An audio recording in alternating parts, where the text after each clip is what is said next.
دجالی فتنے کے بارے میں جو باتیں ہمیں معلوم ہوتی ہیں وہ کیا ہے؟ دجال کے کیا اوصاف ہوں گے، کیا خصائص ہوں گے، دجالی فتنے کے کیا مظاہر ہوں گے، کیا آثار ہوں گے، کیا اثرات ہوں گے، اس کی وضاحت میں پہلے تو ایک بات نوٹ کر لیجئے۔ ایک ہے دجالی فتنہ، ایک ہے ایک شخص معین المسیح الدجال، ان دونوں میں فرق ہے۔ معلوم ایسا ہوتا ہے کہ ایک تو شخص ہوگا جس کا ظہور ہوگا، وہ شخص معین ہوگا، اور اگر احادیث کا تتبع کیا جائے تو معلوم ہوتا ہے کہ وہ یہود کا کوئی بہت بڑا لیڈر ہوگا، اور آخری زمانے میں قریب قیامت کا جو زمانہ ہے، قرب قیامت کا، اس میں جو بڑی عظیم جنگیں ہونے والی ہیں، ان میں جب یہودیوں اور مسلمانوں کا مقابلہ ہوگا اور بہت کریٹیکل سٹیج پر وہ مقابلہ پہنچا ہوا ہوگا، اس وقت حضرت مسیح علیہ السلام کا نزول ہوگا، اور وہ دجال اکبر کو یا المسیح الدجال جسے کہا گیا ہے اس کو وہ قتل کرے۔ تو المسیح الدجال یہ تو ایک شخص معین ہے۔ البتہ دجالی فتنہ صرف ایک شخص معین کے ساتھ نہیں متعلق، بلکہ اس کے لیے جو احادیث آئی ہیں ان کا جب ہم تتبع کرتے ہیں، ان سب کو جب جمع کرتے ہیں تو معلوم ہوتا ہے کہ وہ ایک خاص کیفیت ہے، ایک خاص دور میں کچھ ایسی کیفیات پیدا ہو جائیں گی کہ جن کو دجالی فتنے سے تعبیر کیا گیا ہے۔ وہ کیفیات کیا ہے؟ میں کچھ احادیث کے حوالے سے وہ میں نوٹ کر کے لایا ہوں، آج آپ کے سامنے رکھ رہا ہوں۔ پہلی بات یہ معلوم ہوتی ہے کہ اس دور میں، اس دجالی فتنے میں، انسان کو جو قواعد طبعیہ ہیں، جو قدرت کی طاقتیں ہیں، کائناتی قوتیں ہیں، ان پر غیر معمولی غلبہ، اقتدار، اختیار حاصل ہو جائے گا،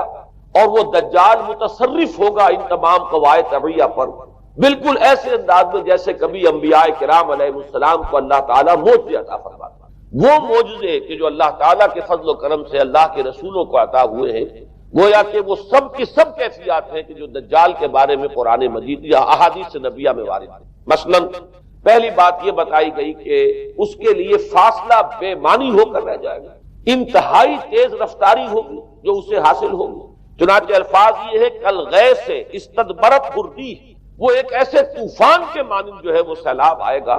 کہ جیسے کوئی بہت زوردار آندھی جو ہے اس کے ساتھ طوفان آیا کرتا ہے۔ آپ سائیکلون کا تصور کیجئے کہ جس طریقے سے وہ ایک انتہائی تیز رفتار ہوا جو ہے وہ طوفان کو لے کر آتی ہے، اس طور سے وہ فتنہ پھیلے گا۔ ایک اور حدیث میں الفاظ ہے فَلَا تَدَعُ قَرْيَةً إِلَّا حَبِطَتْهَا فِي 40 لَيْلَةً، یہ مسلم شریف کی روایت ہے حضرت نواس بن سمعان رضی اللہ تعالیٰ عنہ۔ کوئی قریہ تک نہیں چھوڑے گا دنیا کی کوئی آبادی چھوٹی سے چھوٹی جس میں وہ نہیں پہنچ جائے گا 40 دن کے اندر اندر۔ یہ اس کی تیز رفتاری کا عالم ہوگا، گویا کہ میں تعبیر کر رہا ہوں اسے ان الفاظ سے کہ فاصلہ بے معنی ہو کر رہے گا۔ اسی کے ضمن میں بعض اور روایات آئی ہیں۔ سواری جو ہے اس دجال کی، اس کو گدھے سے تعبیر کیا گیا ہے، اس لیے کہ ظاہر بات ہے اس دور میں اور کسی شے کا اگر تذکرہ کیا جاتا ہوائی جہاز کا یا راکٹس کا تو وہ تو لوگوں کی سمجھ میں نہ آتا، اور پہلے انہیں ساری سائنس پڑھانی پڑتی تب وہ الفاظ استعمال کرتے، لہذا وہ اس کا خچر، اس کا جس پر سواری ہوتی ہے، لیکن اس کی تیز رفتاری کے لیے الفاظ آئے ہیں کہ اس کا ایک قدم اگر مکے میں ہوگا تو دوسرا قدم شام میں جا کر پڑے، اور الفاظ یہ آئے ہیں کہ اس کے دونوں کانوں کے درمیان فاصلہ جو ہے وہ 40 باع کا یعنی 80 ہاتھ کا ہوگا۔ بلکہ حضرت علی رضی اللہ تعالیٰ عنہ کے خطبے میں جو اس کا بیان ہوا ہے کہ اس کا ایک کان جو ہے وہ 30 ہاتھ لمبا کان ہوگا اس کا۔ ابھی ذرا یہ صرف احادیث آپ سنتے جائیے، پھر اس کے بارے میں ان سب کو جوڑ کر جو ہمیں نتیجہ نکالنا ہے اس پر گفتگو بعد میں ہوگی۔ اسی طرح آواز کا معاملہ کہ اس کی آواز 4 دانگ عالم میں بیک وقت سنی جائے گی۔ الفاظ یہ ہے ینادی بصوت لہو یسمع لہو ما بین الخافقین، وہ ایک ایسی آواز کے ساتھ پکارے گا کہ جسے مشرق و مغرب کے مابین رہنے والا ہر شخص سنے۔ اس کی آواز جو ہے گویا کہ وہ تمام فاصلوں کے جو پردے ہیں اس کے لیے وہ حائل نہیں رہیں گے، بلکہ یہ کہ اس کی آواز جو ہے پوری دنیا میں مشرق و مغرب میں بیک وقت سنائی دے گی۔ تیسری بات معلوم ہوتی ہے کہ علاج معالجہ وہ اس انتہا کو اور عمل جراحی اس انتہا کو پہنچ جائے گا۔ یہاں وہ الفاظ آئے ہیں جو قرآن مجید میں حضرت مسیح کے معجزات کے لیے آئے۔ حضرت مسیح کے الفاظ جو ابرئ الاکمہ والابرص، کہ میں مادر ذات اندھے کو اور جو کوڑھ کا مرض تو ان دونوں کو میں ٹھیک کر دیتا ہوں۔ حضرت مسیح علیہ السلام صرف ہاتھ پھیرتے تھے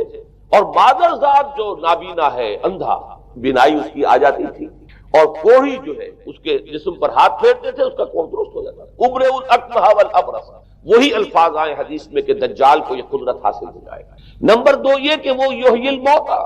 جیسے کہ حضرت مسیح کے الفاظ ہیں وہ احیی الموتیٰ، میں زندہ کرتا ہوں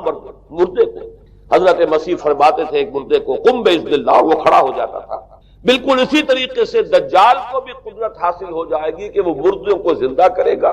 مزید وضاحت ایک حدیث میں یہ ہے کہ وہ ایک شخص کو آری کے ساتھ بیچ میں سے چیرے گا، دو ٹکڑے کر دے گا، پھر سینے گا اور زندہ کرے گا۔ معلوم یہ ہوا کہ علاج معالجے کا علم اور دوسرے یہ کہ جراحی کا علم جو ہے وہ اپنی ان بلندیوں کو پہنچے گا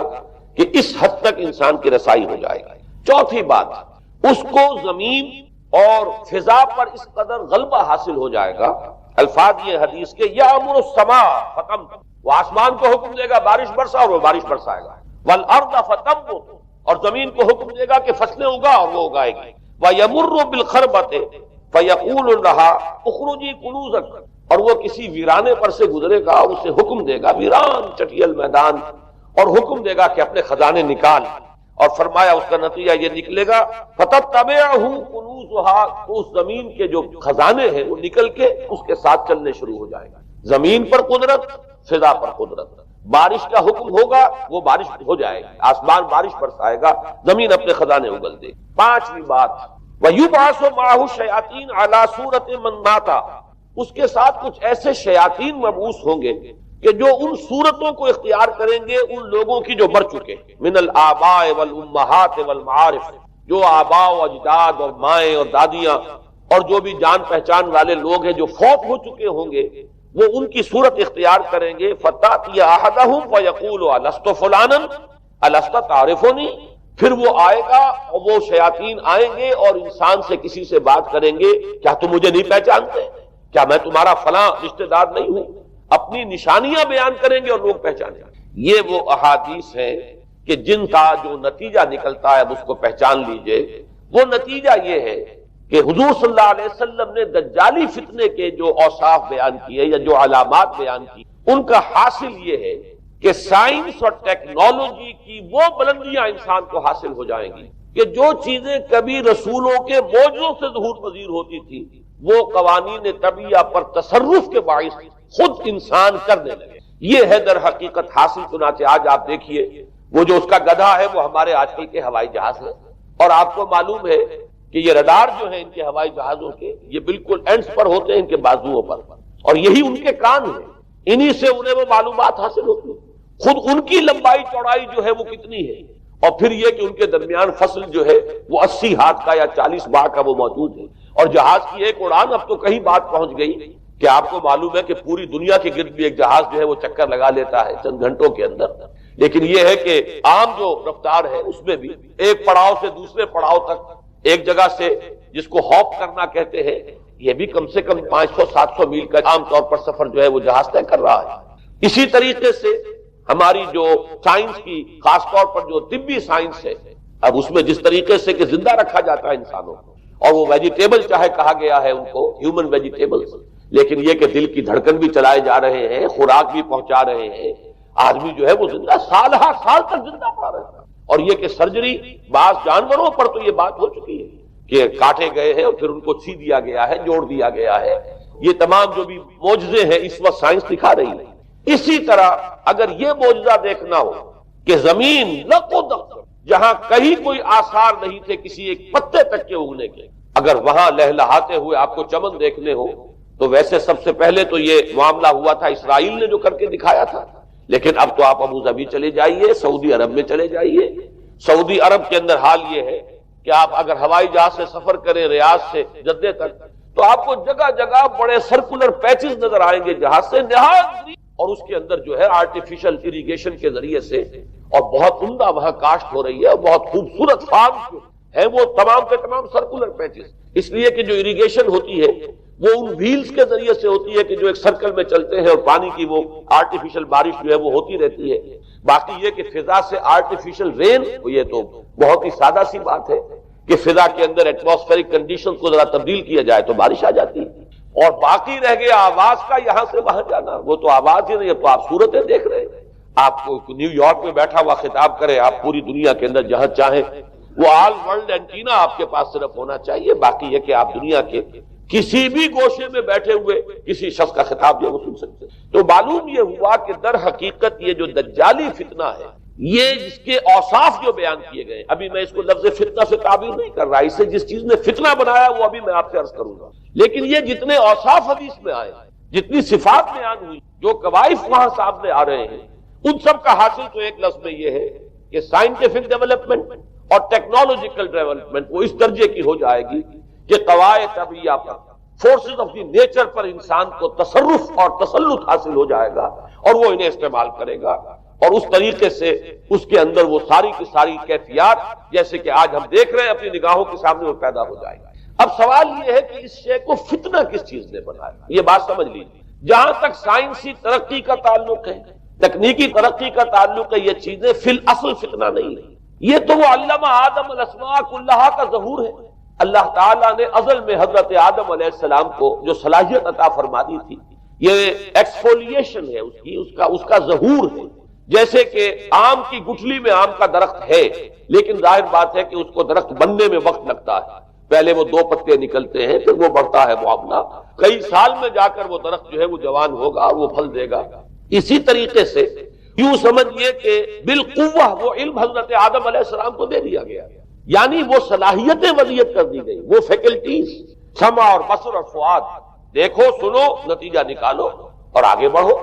آپ نے چیز دیکھی، ایک سنی، نتیجہ نکالا، اس کو نوٹ کیا، آگے بڑھے، پھر کوئی چیز دیکھی، پھر کوئی سنی، اپنے سابق جو نتیجہ آپ نے نکال کر محفوظ کیا تھا اپنی میموری میں، اس کے ساتھ اس کو ٹیلی کیا، کوئی اور نتیجہ نکل آیا اور آگے بڑھے. تو یہ تو سٹیپ بائی سٹیپ، قدم با قدم انسانی علم آگے بڑھ رہا ہے. یہ ہرگز فتنہ نہ ہوتا، میرے الفاظ پر توجہ کیجئے، اگر اس کے ساتھ متوازن طور پر ایمان اور روحانیت کا ارتقا بھی ہو. اگر اس کے ساتھ اللہ کی معرفت، اللہ کی محبت، آخرت کا ایمان، منزل انسان کی جو ہے وہ آخرت ہے، دنیا نہیں ہے،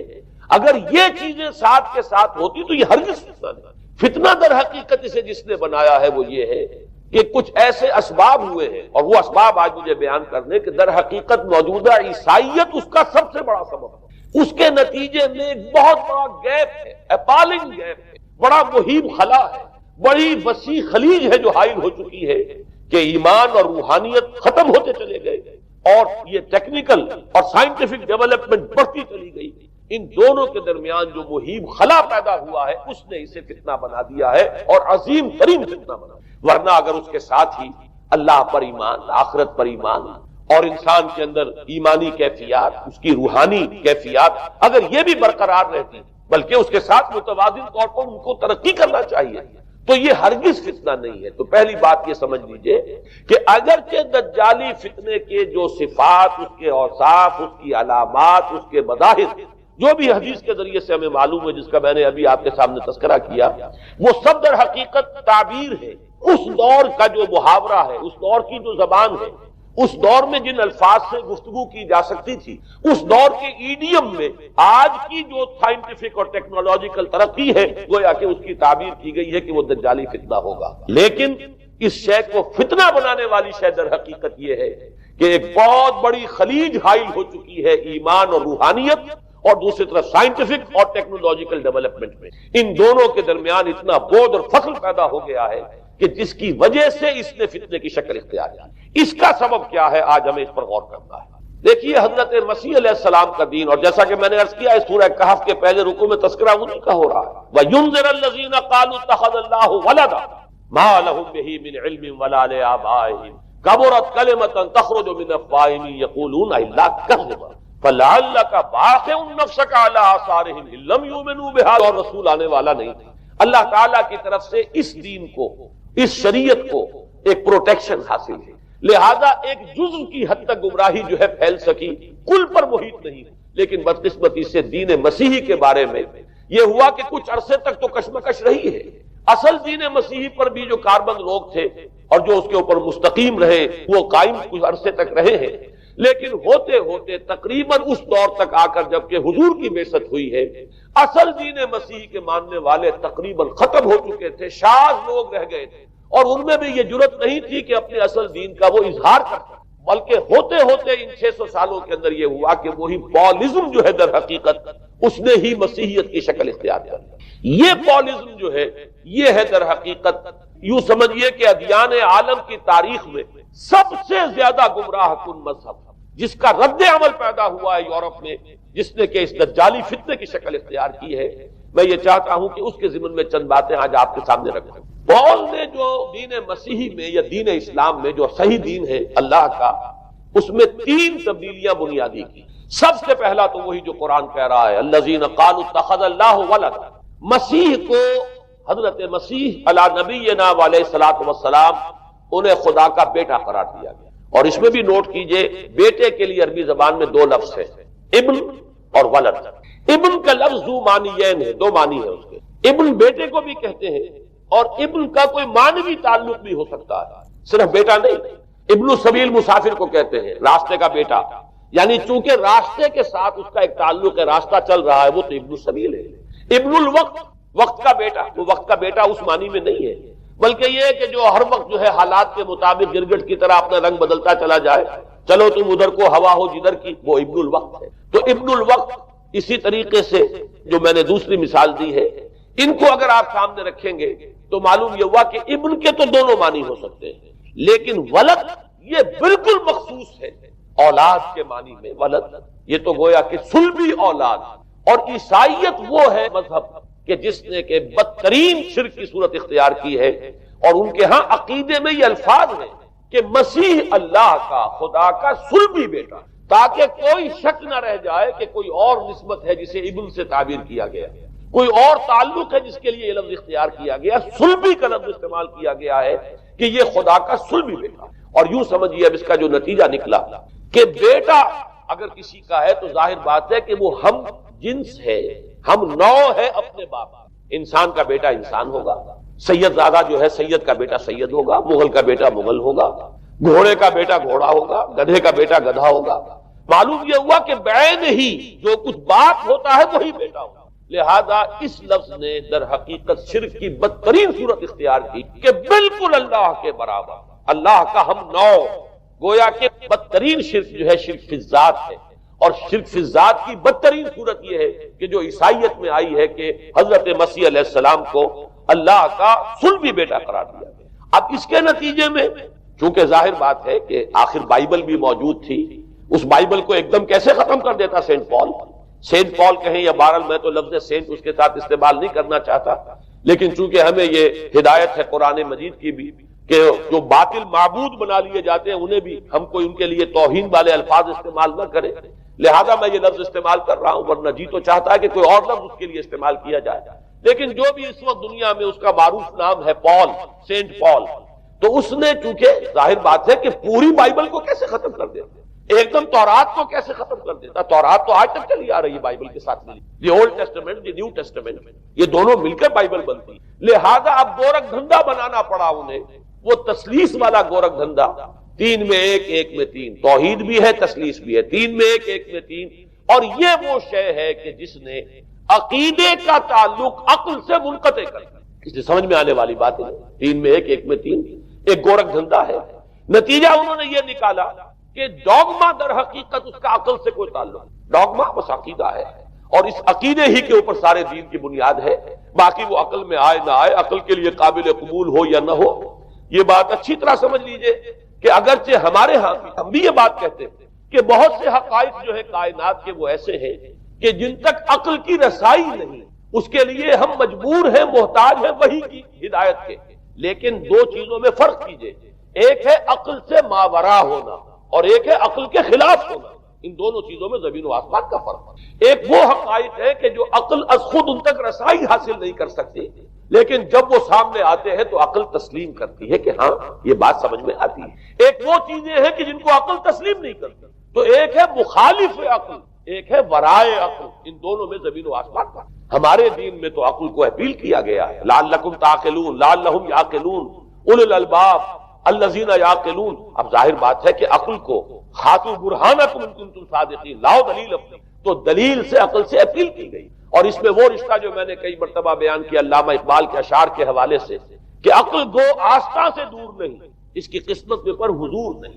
اور گزر جا عقل سے آگے کہ یہ نور چراغ راہ ہے، منزل نہیں، منزل تک تو عقل نہیں پہنچائے گی، لیکن راستہ تو دکھاتی ہے، اور جب کہ وحی کی روشنی سامنے آتی ہے تو عقل اس کی تصدیق کرتی ہے۔ یہ ہے ہمارا موقف اور یہ ہے عقلی معقول موقف۔ لیکن عیسائیت نے،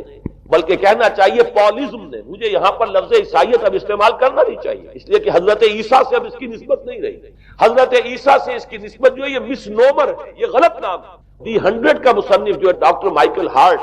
اس نے یہ بہت بڑی بات کہی۔ اس نے کہا در حقیقت موجودہ جو عیسائیت ہے اسے پالزم کہنا چاہیے، یہ پالزم ہے، کرسچینٹی نہیں ہے۔ اس لیے کہ در حقیقت حضرت مسیح علیہ السلام کی تعلیم جب تک وہ دنیا میں تھے وہ یہ نہیں تھی کہ جو پال نے، البتہ اس نے پال کو بہت بڑا شخص مانا، اس میں کوئی شک نہیں، اس لیے کہ اس نے تاریخ کے دھارے کا جو ہے وہ رخ موڑ دیا ہے۔ اللہ تعالیٰ کے صحیح دین کو گویا کہ قلع قمع کر کے ایک نیا دین اس طریقے سے پھیلایا ہے کہ آج بھی شاید دنیا میں کثیر ترین تعداد عیسائیت ہی کے نام لیواؤں کی ہے، واللہ عالم، یا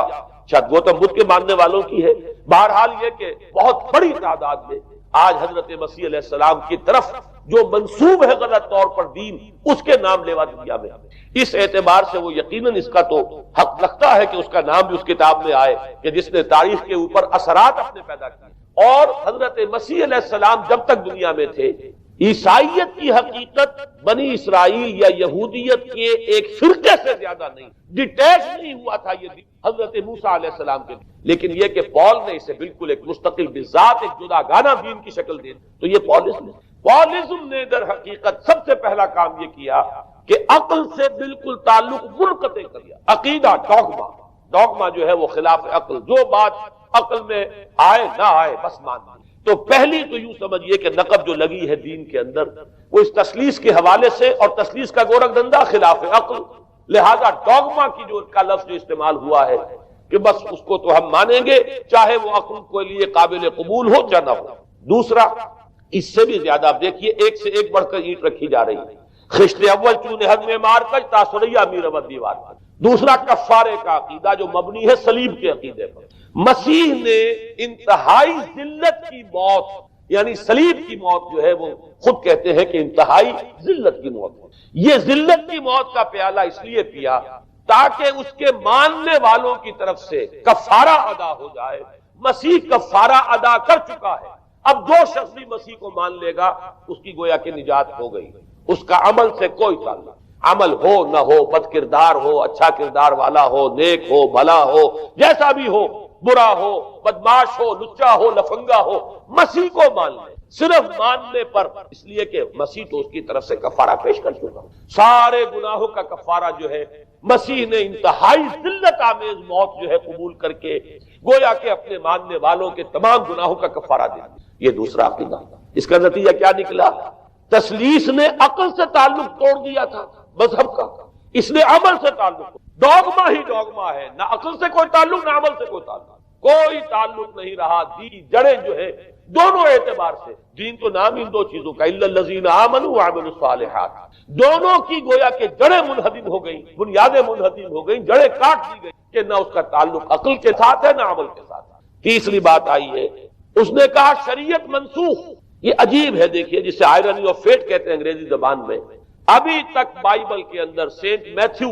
کے جو روایت ہے، متی کی انجیل جسے کہا جاتا ہے، gospel of the Lord according to Saint Matthew, اس میں جو سرمن آف دی ماؤنٹ ہے، ایک وعظ ہونے کے اعتبار سے واقعتاً میں اس کی عظمت کا بڑا قائل ہوں، عظیم ترین وعظ ہے دنیا کا۔ اس کے شروع میں یہ الفاظ موجود ہیں، don't think I have come to destroy لا،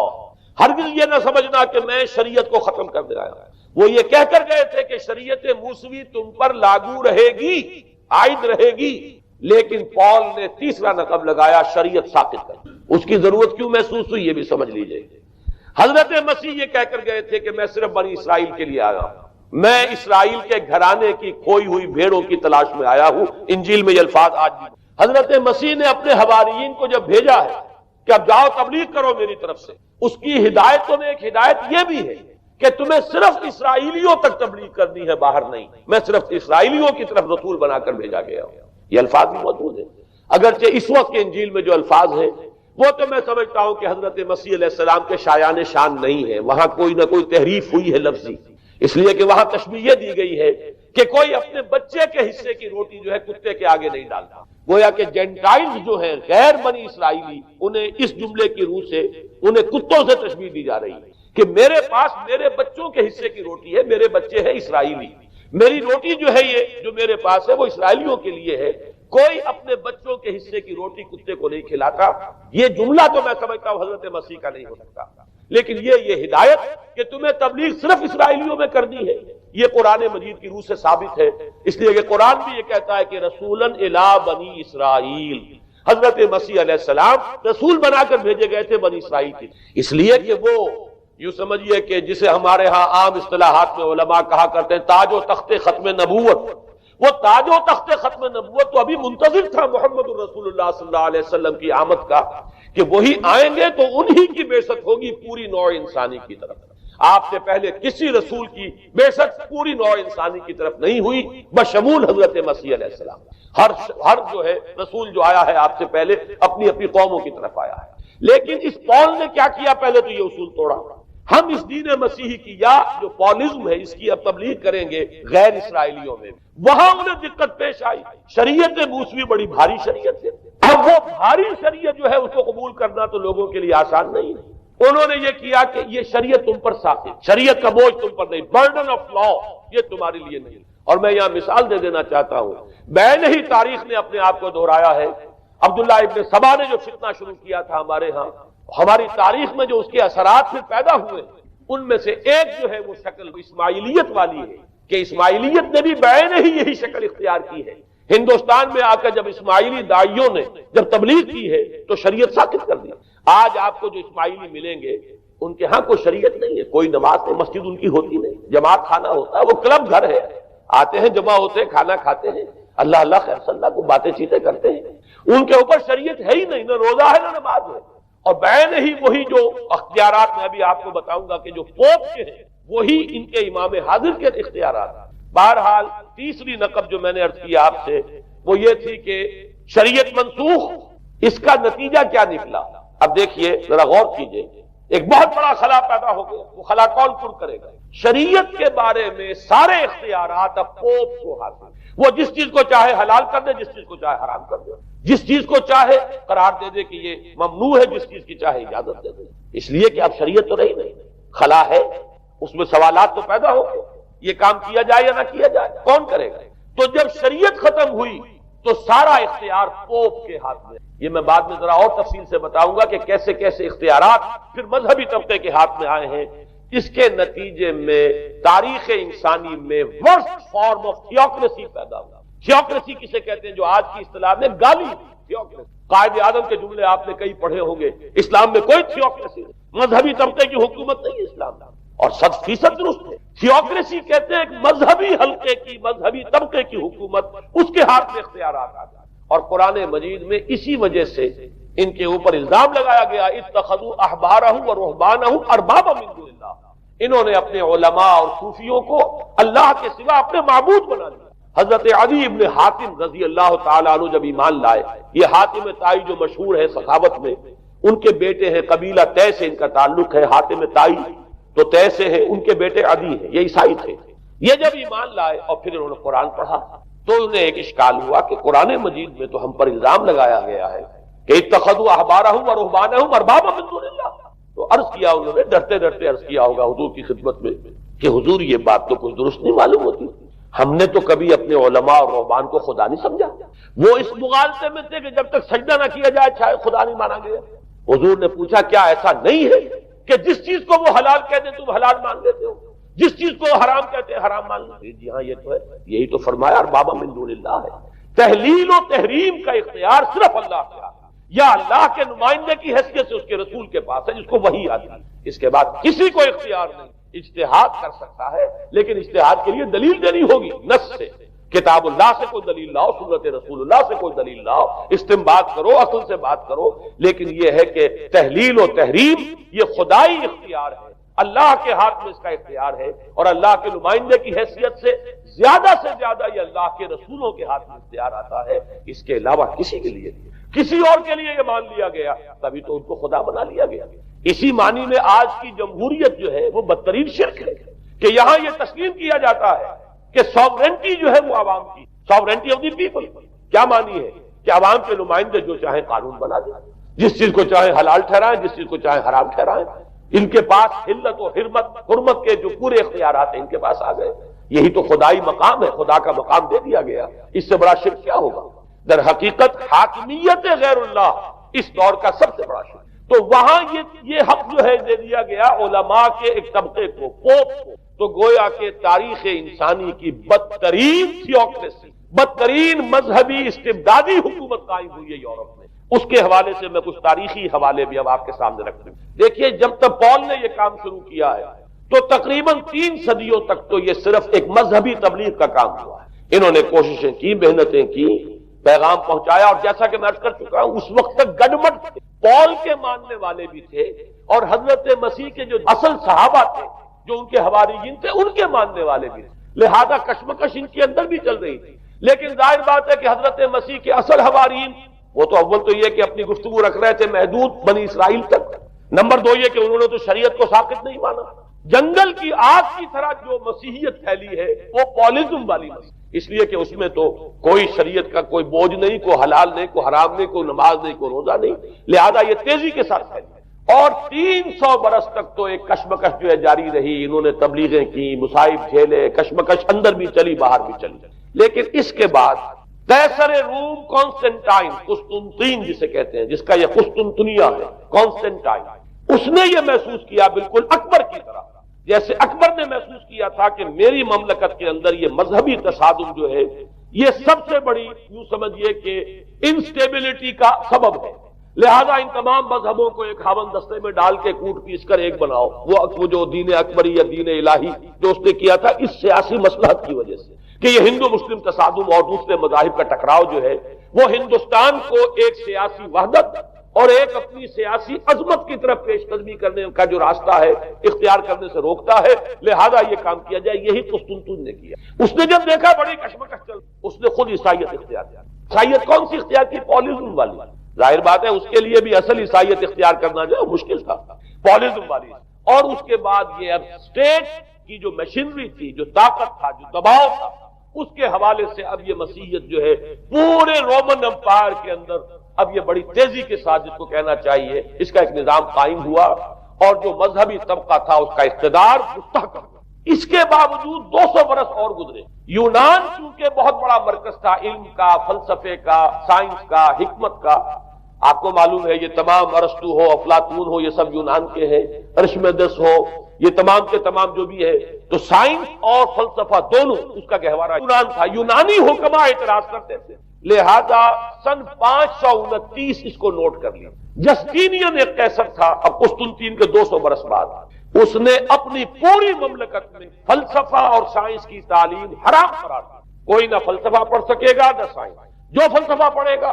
اس کو مرتد قرار دے دیا جائے گا اور زندہ آگ میں جلا دیا جائے گا۔ انکوزیشن کورٹ قائم ہوئی، وہ صرف مذہبی عدالتیں اس لیے قائم ہوتی تھی کہ جس کے بارے میں معلوم ہو جائے کہ یہ فلسفہ پڑھتا ہے یا یہ سائنس پڑھتا ہے، اس لیے کہ فلسفہ اور سائنس دونوں جڑ کاٹتے ہیں اس ڈوگما کی۔ وہ ڈوگما جو پالزم والا ڈوگما ہے اس کی جڑ کھودنے والی ہے دونوں چیزیں، اور چونکہ وہ دونوں عقل کو اپیل کرتی ہیں، یہ ڈوگما عقل کے متضاد ہے، لہذا مذہب کا تحفظ اسی طرح ہو سکتا ہے کہ اب ان دونوں کو بالکل ممنوع قرار دے دیا جائے۔ یوں سمجھیے کہ تقریباً 1000 برس تک یورپ میں، چونکہ سب سے بڑی امپائر ہے، یورپ میں فلسفہ اور حکمت اور یہ سائنس کی تعلیم ممنوع رہی۔ یہ ہے در حقیقت سب سے پہلا کام جو جسٹینین نے کیا 529 میں۔ اس کے بعد آگے چل کر پوپ کا جو اقتدار ہے وہ اتنا زبردست بنا ہے، پوپ کو اختیار حاصل ہو گیا جس چیز کو چاہے وہ قانون کا درجہ دے دے، اس لیے کہ شریعت تو ہے نہیں، خلا پوپ کون کرے گا؟ پوپ کو اختیار حاصل ہو گیا، وہ جس کے گناہ چاہے معاف کر دے۔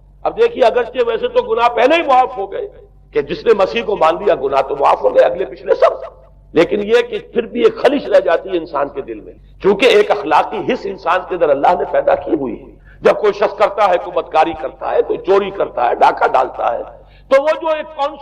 کانشنس ہے وہ جو پرک کرتا ہے، اس کو بھی ختم کرنے کے لیے اگر پوپ یا کارڈینل یا اس کے کسی نمائندے کے سامنے جا کر اعتراف گناہ کر لو اور کچھ اس کی مٹھی گرم کرو، کچھ ہدیہ پیش کرو،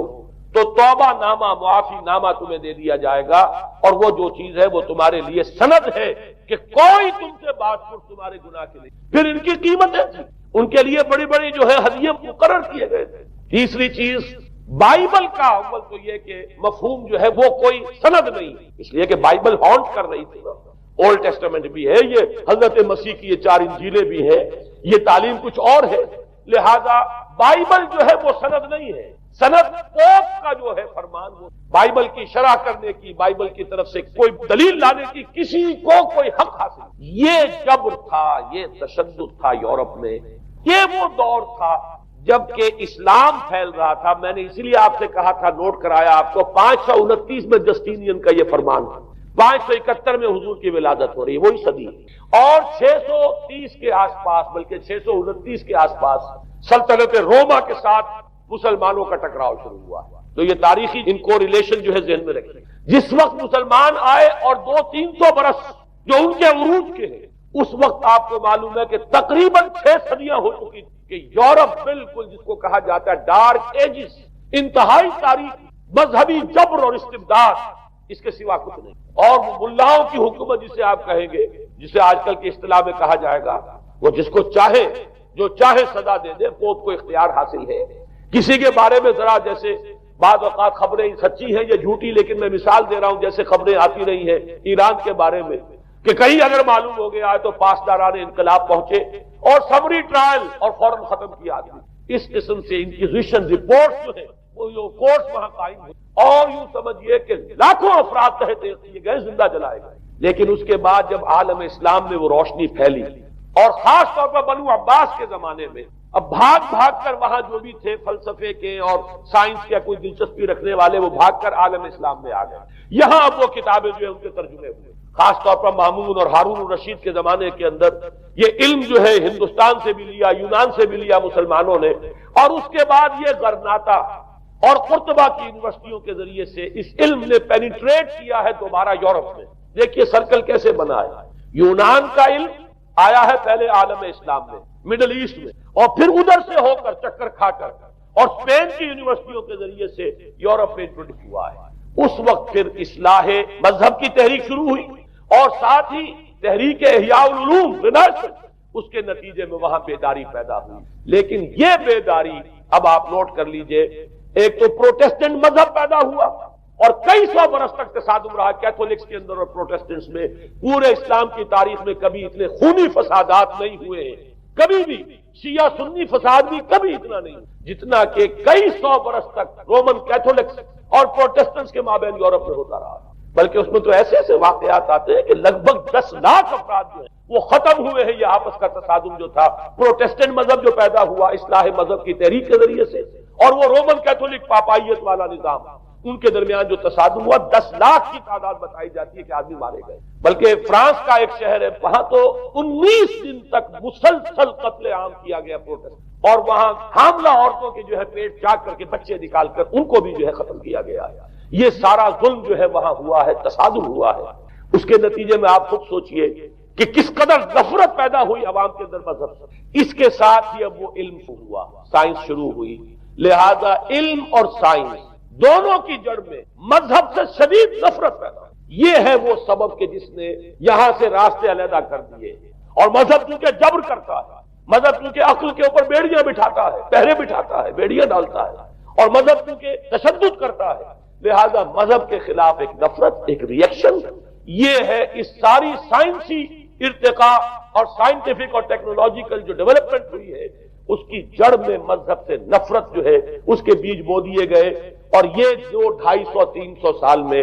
اب یہ جو چناور درخت بن کر آیا ہے کہ ایک طرف سائنس کی ترقی، ٹیکنالوجی کی ترقی آسمان کو چھو رہی ہے، آج انسان چاند کے اوپر تو انسان کے قدم جو ہے پہنچ چکے ہیں، اور آپ کا ایک راکٹ جو ہے وہ پورے تمام سیارے جو ہیں ہمارے سولر سسٹم کے ہیں ان سب کا چکر لگا کر، اور وہ اس سے باہر چلا گیا ہے، خلا کے اندر کہاں گیا کچھ پتا نہیں۔ لیکن یہ کہ تقریباً یوں سمجھیے کہ سن 77 کا چلا ہوا وہ، اور 12 برس تک اس نے سفر طے کیا ہے، کم سے کم سولر سسٹم کا جو ہے اس نے پورا جو ہے احاطہ کیا۔ اور جو میں نے آپ کو وہ احادیث سنائی، ان کے حوالے سے بات کیا سمجھ میں آئی کہ یہ سائنٹیفک، ساری کی ساری سائنٹیفک ڈیولپمنٹ، یہ ٹیکنالوجیکل ڈیولپمنٹ، لیکن چونکہ اس کے ساتھ مذہب کا انکار ہے، خدا پر ایمان نہیں ہے، آخرت کا یقین، روح کا گویا کہ انکار، روحانیت تو بہت دور کی بات ہے، روح کا بھی انکار، نتیجہ یہ ہے کہ ان دونوں چیزوں کے مابین وہ گیپ جسے میں نے کہا تھا ایپالنگ گیپ، ایک بہت بڑا گیپ ہے جو پیدا ہو چکا ہے۔ اب میں حدیث آپ کو سنا رہا ہوں، بخاری شریف میں جو روایت ہے، حضور نے فرمایا کہ دجال کے ماتھے پر لکھا ہوا ہوگا کافارا،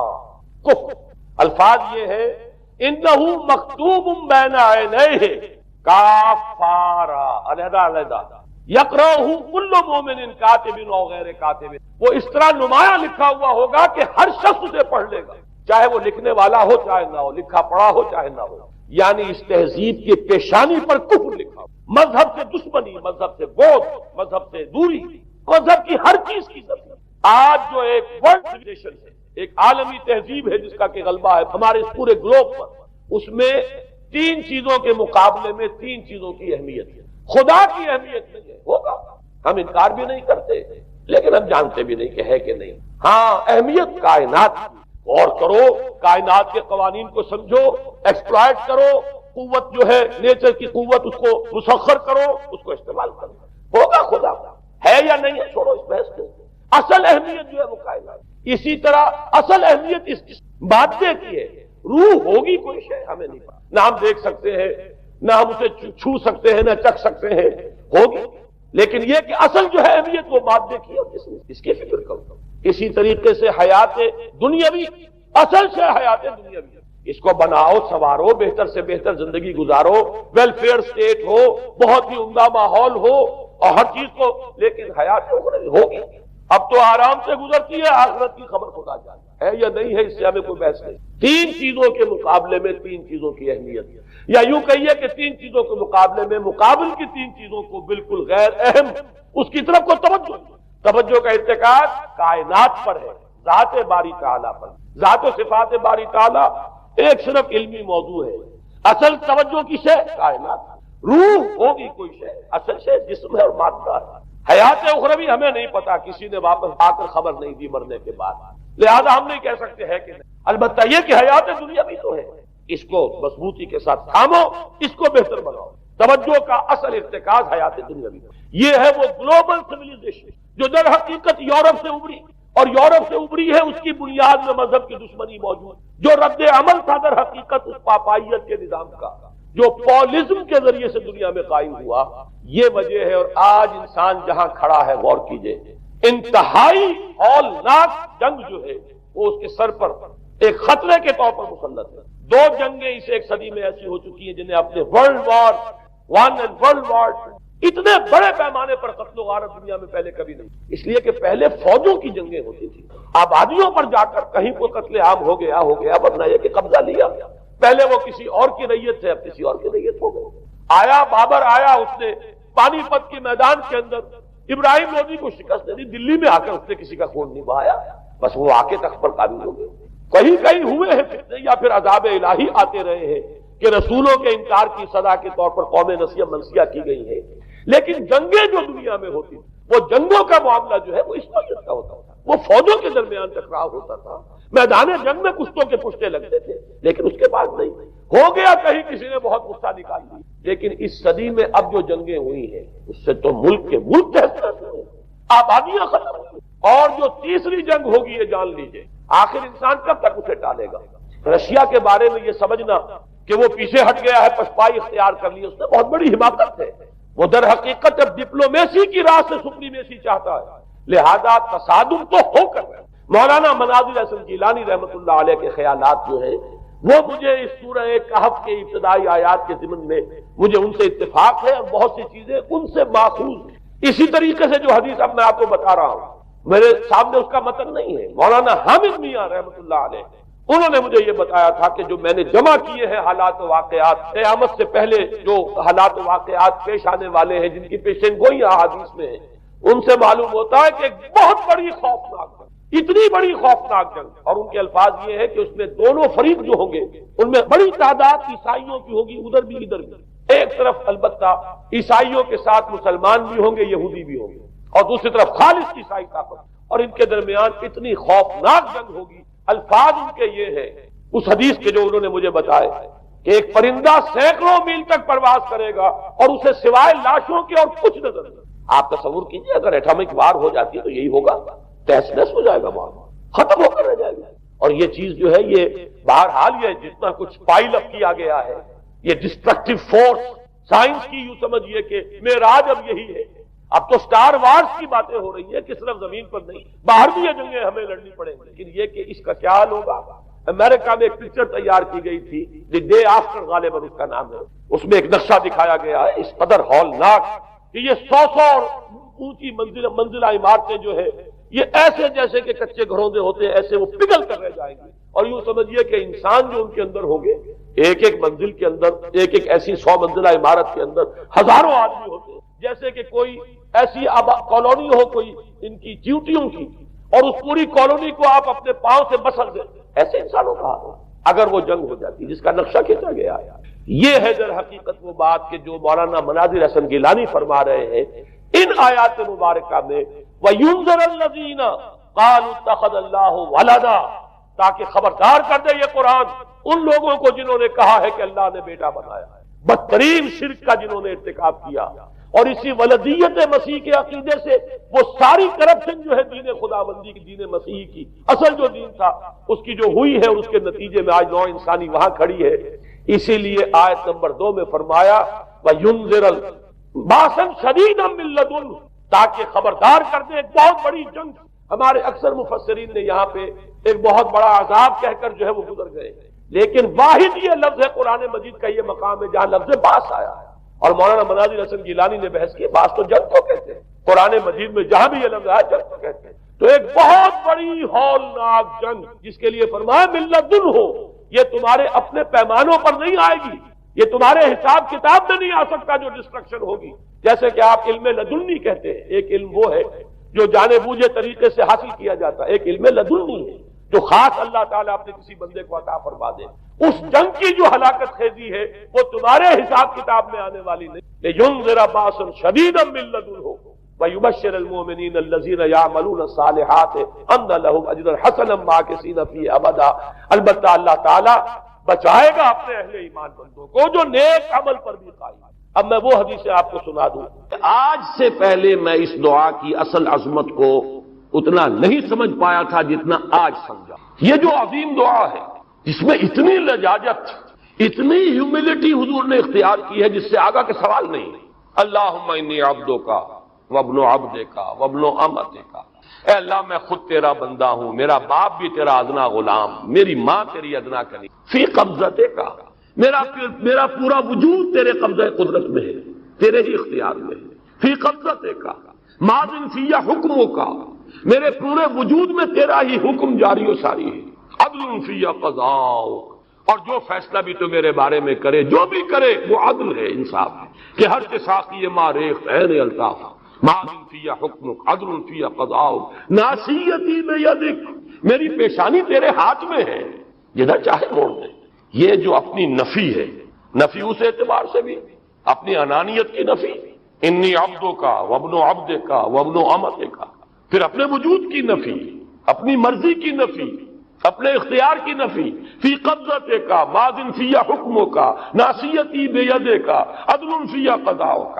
پھر دیکھیے واسطہ وہ دیا ہے جس سے اونچا واسطہ ممکن نہیں۔ اسالوں کا بکل اسم ہو لک، قرآن مجید میں آیا نا فدوہ بہا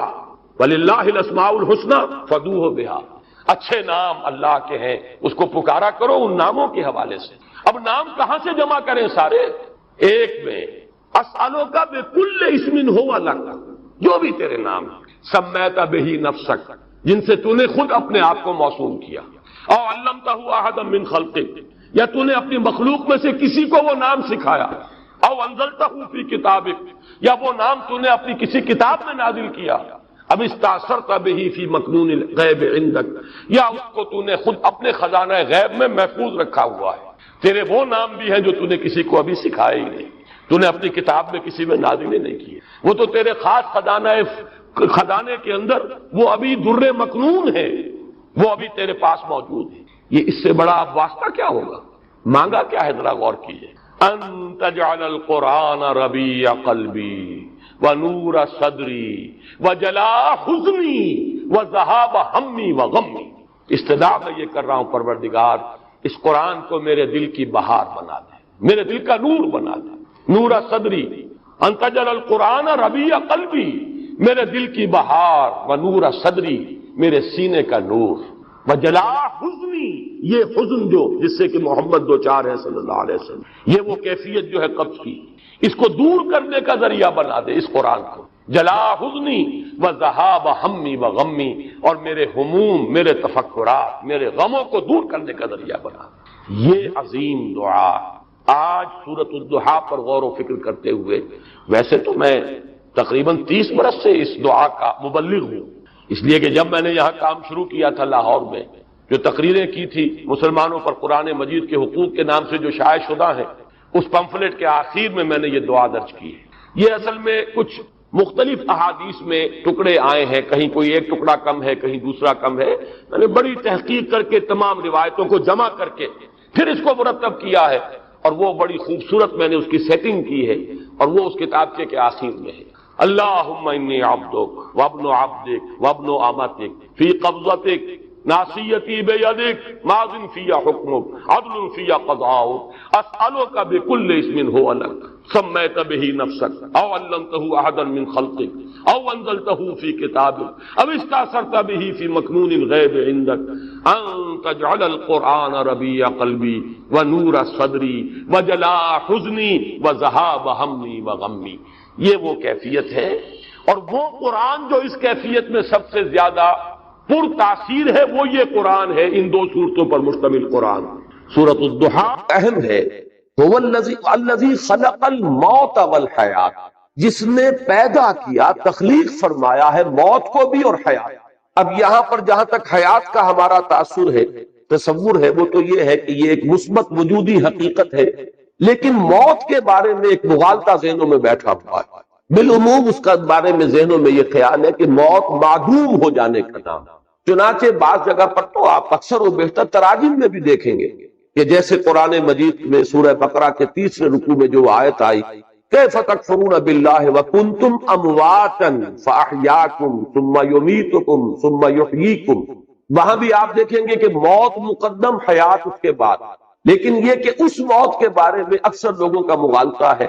کہ گویا کہ معدوم کے معنی میں ہم اسے لے رہے ہیں کہ تم معدوم تھے پھر تمہیں اللہ نے زندہ کیا. تو یہاں کیونکہ اس موضوع پر کئی مرتبہ گفتگو ہو چکی ہے، لیکن میں اس جگہ توجہ دلا رہا ہوں. خلق الموت والحیات،